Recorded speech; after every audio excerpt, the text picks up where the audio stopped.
On a frozen slope in the Ural Mountains, searchers found a tent.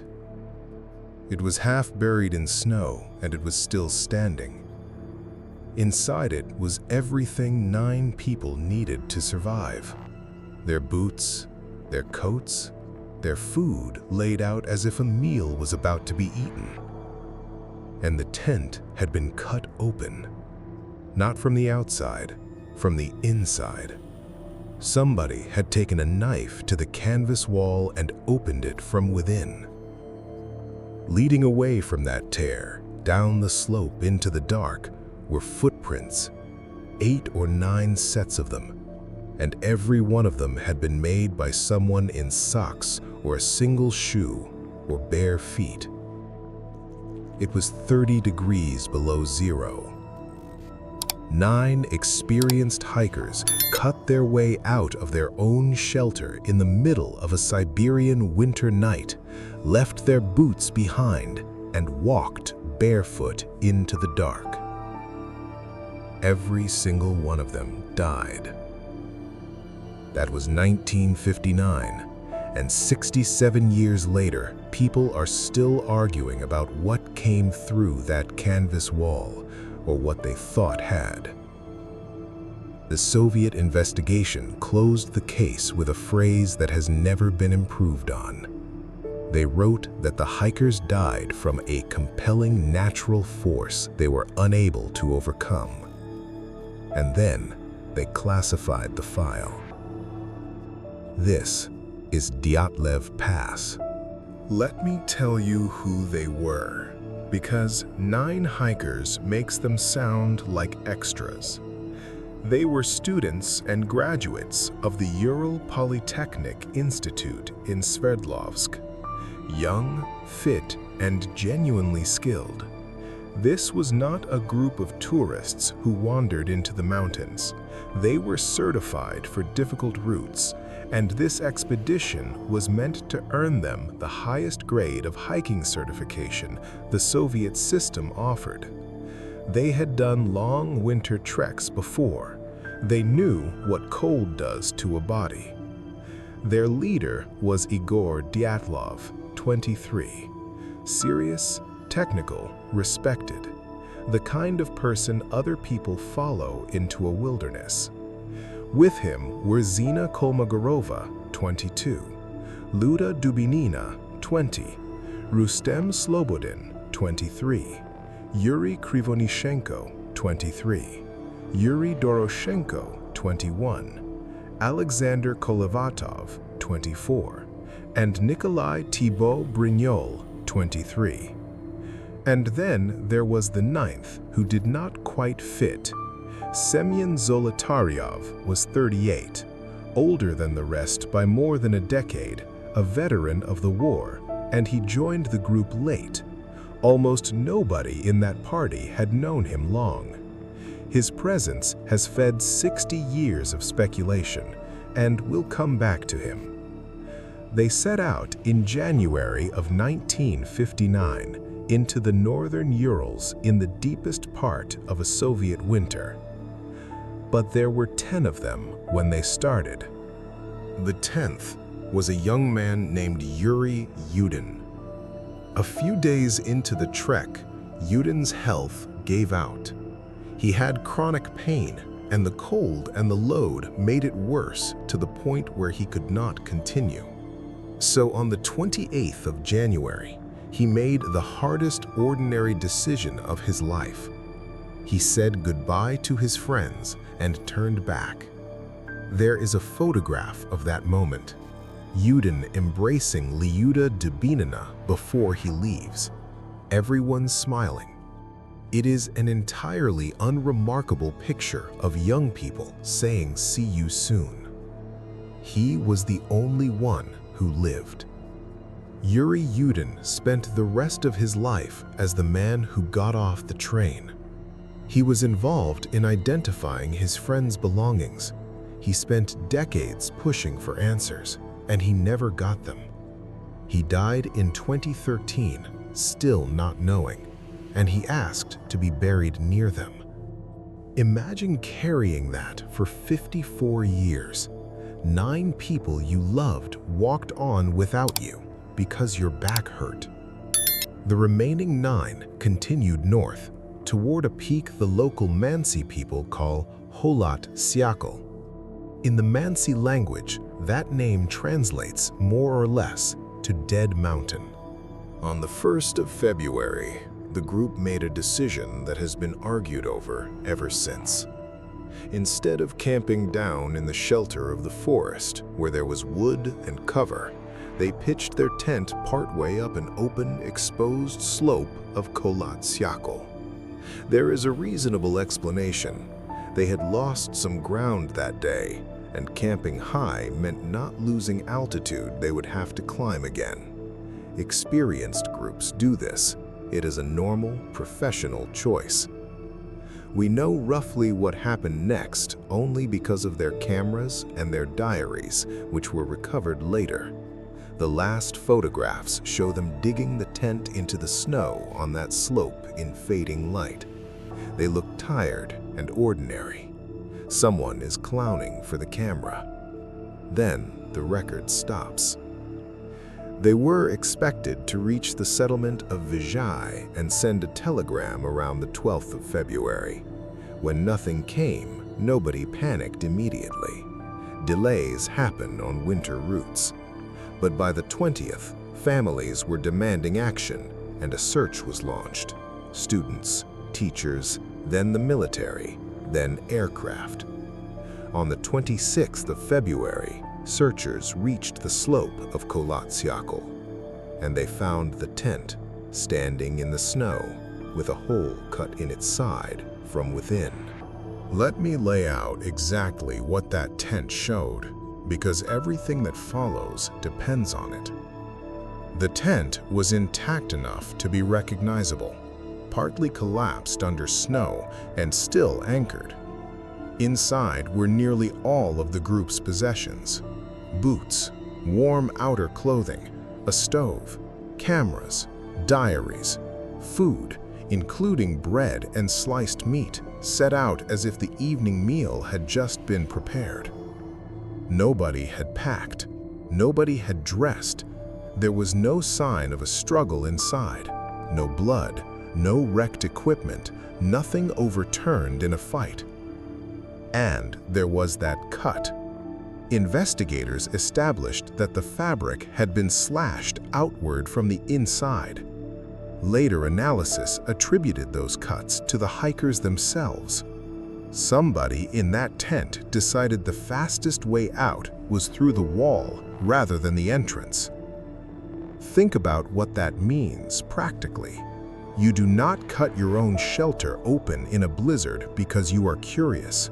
You do it when getting outside in the next few seconds matters more than everything you own, more than your boots in 30 below. Quick word before we go on. If these cases stay with you the way they stay with me, please subscribe. This channel is built on exactly this, the cases that were closed but never solved. And there's a new one every week. Because what the footprints showed next is somehow stranger than the cut. The tracks led away from the tent, down the slope, toward the tree line about a mile below. And they were not the tracks of people running for their lives in blind panic. That is the detail that unsettles investigators most. The footprints were spaced in a way that suggested walking, ordered, together. 9 sets of prints, or near enough, moving down the mountain in a group, barefoot or in socks, or with one boot on, in 30 degrees below zero. They walked calmly for roughly a mile away from every piece of equipment that could have kept them alive. At the bottom, at the edge of the forest, stood a large cedar tree, and under that cedar, searchers found the first 2 bodies, Yuri Krivonashenko and Yuri Doroshenko, lying near the remains of a small fire. They were dressed in almost nothing, underwear, a torn shirt. The tree told its own story. Branches were broken off the cedar as high as 5 meters up. Someone had climbed that tree in the dark, in the cold, tearing at limbs. Whether they were gathering wood for the fire, or trying to see back up the slope toward the tent, or watching for something, nobody knows. There was skin on the branches. Between that cedar tree and the tent, spread out along the slope, searchers found 3 more. Igor Dyatlov, the leader, Zina Kolmogorova, and Rustam Slobodin.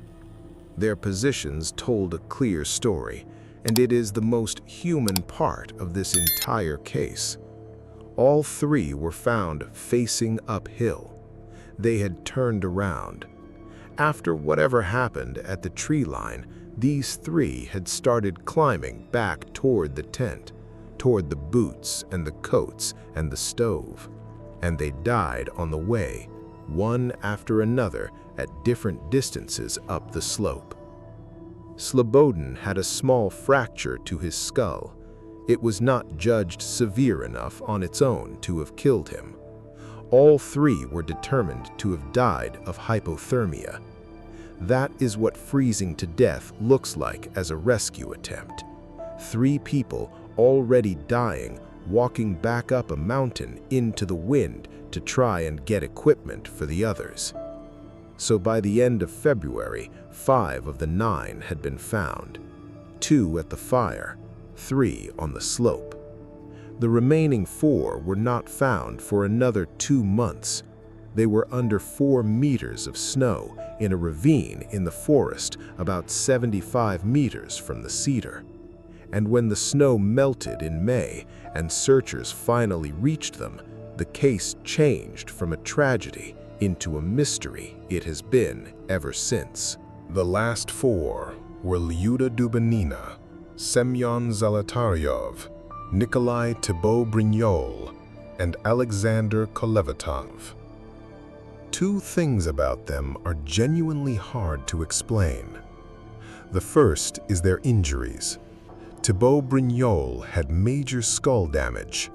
Dubanina and Zolotaryov had massive chest fractures, multiple broken ribs, crushing force. Investigators at the time compared it to the impact of a car crash. And critically, there was little corresponding damage to the soft tissue above those fractures. Something had crushed them without visibly tearing them open. The second is their clothing.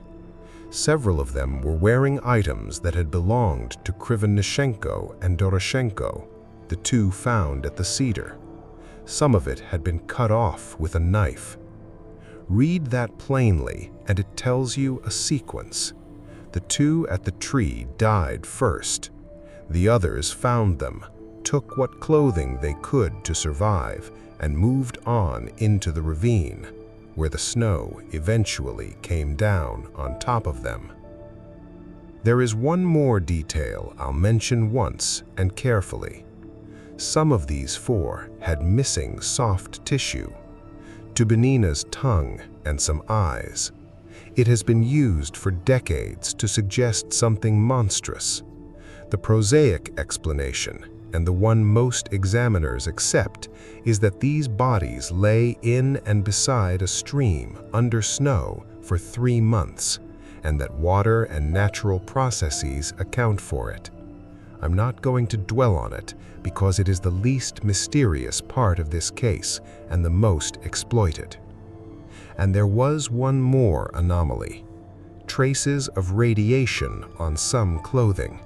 Worth noting, and worth knowing, that Krivonishenko had worked at a nuclear facility.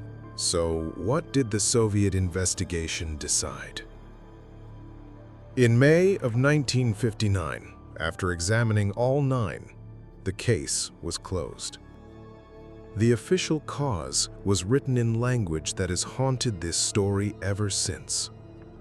The hikers died as a result of a compelling natural force which they were unable to overcome. That is it. That is the finding. Not an avalanche, not a storm, not an animal. A compelling force, unnamed. And then the file was classified and put away. You have to understand what that did. In the Soviet Union in 1959, an unexplained closure plus a classified file did not read as bureaucratic caution. It read as a cover-up. Families were told little. Some funerals were reportedly restricted. Rumors started immediately and never stopped. And in the absence of an explanation, people supplied their own. Military testing, rockets, secret weapons. The reports from other hikers in the region that winter of strange orange spheres in the sky. Zolotaryov's late arrival and military background. The radiation on the clothes. Put those together in an information vacuum, and you get 60 years of theory. But here is the thing that has to be said. The Soviet state had every reason to hide an accident it caused, and no obligation to explain anything. That does not prove it hid one. It just means we will never be able to rule it out. So let me give you the serious theories and where each one breaks. The strongest is an avalanche, and specifically a slab avalanche. Not the roaring wall of snow people picture, but a heavy plate of compacted snow that shears loose and slides. In 2020, Russian prosecutors reopened the case and concluded exactly this, that a slab released above the tent injured people inside it and drove the group out into whiteout conditions where they died of cold. In 2021, 2 scientists published a model in a major journal showing how a delayed slab release on that slope, given the way the hikers had cut into the snow to pitch the tent, could produce crushing chest injuries in people lying down without leaving the classic debris field. It is the best explanation we have, and it still has holes. The slope is shallow for an avalanche. Searchers found no obvious avalanche debris. The tent was still standing, and it does not fully explain why 9 people, some of whom were clearly still capable of walking a mile and climbing a tree, never went back for their boots. The other serious contenders: katabatic winds, a sudden, violent downslope wind that can hit like a wall. Infrasound, generated by wind over that particular terrain, which in theory can cause panic and disorientation. And the military testing theory, which explains the strangeness and the secrecy, but has never produced a document. And the Mansi, the local indigenous people, were suspected early, investigated, and cleared. They had nothing to do with it, and it is worth saying plainly, because they carried that suspicion unfairly. So, why is this still unsolved when we have a scientific model and an official ruling?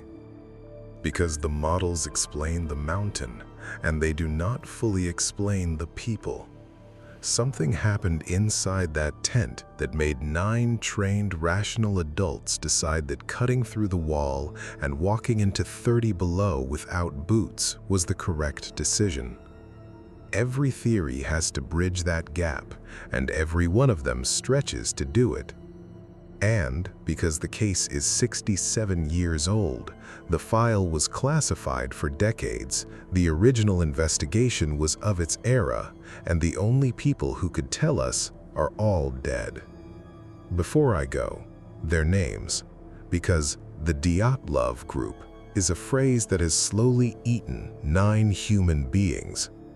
Igor Dyatlov, 23. Zina Kolmogorova, 22. Lyuda Dubinina, 20. Rustem Slobodin, 23. Yuri Krivonishenko, 23. Yuri Doroshenko, 21. Alexander Kolovatov, 24. Nikolai Thibaut Brignol, 23. And Semyon Zolotaryov, 38. And Yuri Yudin, who turned back because his back hurt and lived 54 more years, asking why. So tell me, do you think the slab avalanche is enough? Or do you think that something happened on that slope in 1959 that the science still hasn't caught up to? Tell me in the comments. I read them. I'm Gravenfield, the cases that were closed but never solved. If you made it this far, you understand exactly what this channel is. Subscribe, and I'll see you in the next one.